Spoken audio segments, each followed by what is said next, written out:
All right. I'm happy to be joined here by Brittany Lincicome here in the Media Center for the Founders over. Cup presented by U.S. Virgin Islands. Sorry. Brittany, how excited are you to be sponsor invite this week? I know so close to home. Yeah, it was so crazy. You know, I was just talking to Becky Newell about the Solheim Trophy, getting it for my event, and then we kind of like went down this rabbit hole of, man, I should have asked for a sponsor invite being in my backyard, and then like a couple days later she called me, and I was like, holy cow, like it's so great. You know, obviously I was semi-retired, so I was practicing the last couple weeks to get ready, but it's just great to be able to sleep in your own bed, to drive to the golf course, to play a course that I've played many, many times, that I think fits my game pretty well. So it's just an honor to be here and playing again. Awesome. Sarah, I know you have questions, so you have mine. I know you said semi-retired, and that was always the intention of the... I knew I was coming back, so I tried to beat that home, but... So what does your schedule look like this year, and do you plan to have more of these one-offs that we might see you at? Yeah, so prior to... when the off season before this week, Chevron was really the only one that I knew for sure that I was playing, just being a past champion.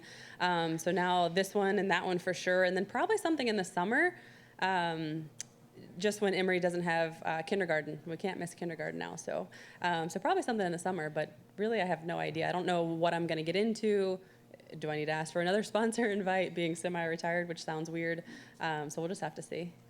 For you, I know when you kind of put yourself in that headspace, it might take a second to get out of it and get ready to compete again.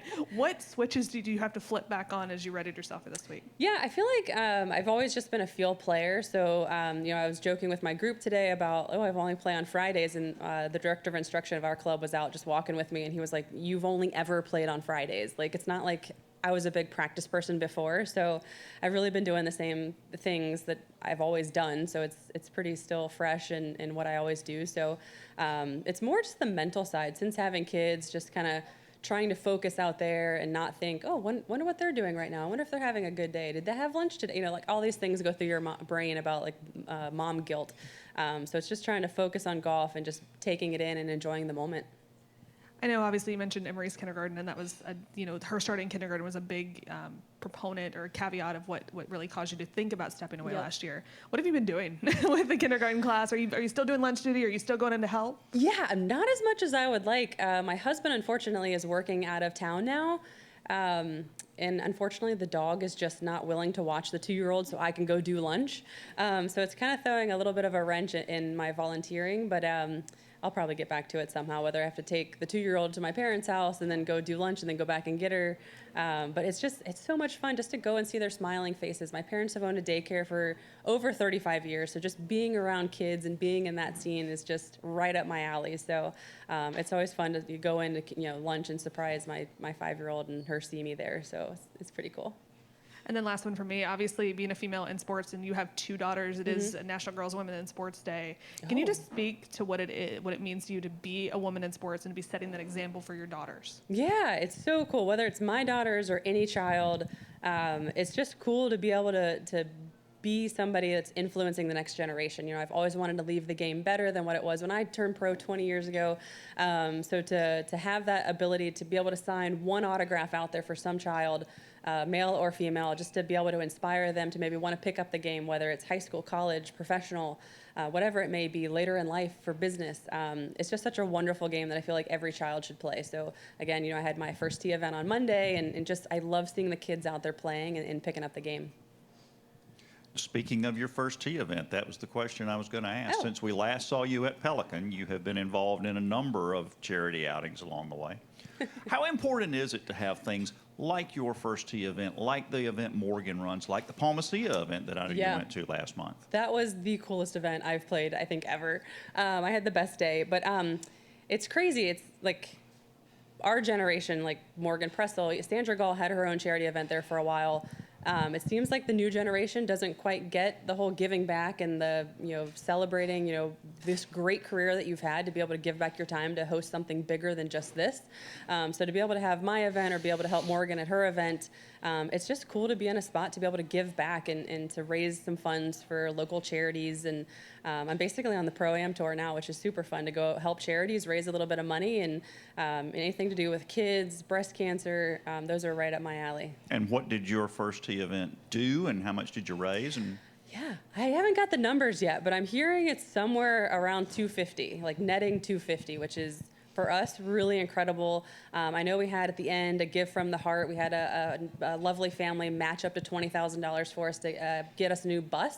Our bus flooded during the hurricane, so to be able to have the bus again, to be able to go pick up the kids, bring them to golf, and let them enjoy the game of golf, and then take them home, it's just really cool. So we had a great time. I've heard nothing but good things. Even other tour players out here, they're like, "Hey, heard your event on Monday was really successful. Like, congratulations!" So word's getting around, which is really cool. Great. Phil, behind you. Sorry, Phil. Oh, no worries. Hi, Brittany. Hi. Sticking with the junior space, I know alum of girls golf, longtime ambassador. We recently announced our new ambassadors. So first off, I wanted to say thank you for everything No, you I did. just realized I got kicked out. I'll always be an ambassador. It's okay. I think that was our thought as well. But speaking of the new ambassadors, we have Rose, Gabby, Sarah, Angel, and Madeline. Oh.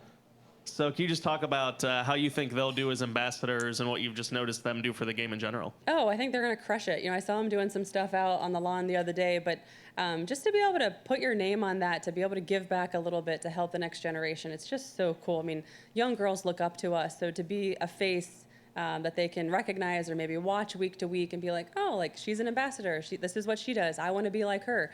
It's just such a cool spot to be, and those are some good girls, so it's going to be great. And then just do you have any advice for them as a former ambassador? I mean, you always got to watch what you're doing. You know, I always try to, you know, how I present myself on the golf course is like through a 5-year-old's eyes of watching, you know, to make sure we're behaving out there and using the right language and just carrying yourself like you would want a 5-year-old to see you. So, but I think they're going to do great. They're going to crush it. They're obviously great players. They're nice girls. They're the ones that will go sign those extra autographs if they see a child. So they're going to crush it. Last question for me, just looking back, I mean, obviously you're a fan favorite, but what have the younger fans and especially the girls golf members really meant to you over your career?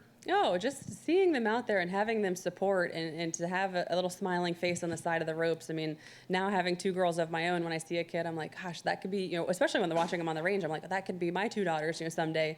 Brittany Lang and I joke, like, how cool would it be to be walking on the sidelines or maybe caddying for our girls like our parents did for us, you know, 100 years ago. So how cool would that be? Like, but just to have them out there and to inspire them even a little bit, it's just a really cool place to be.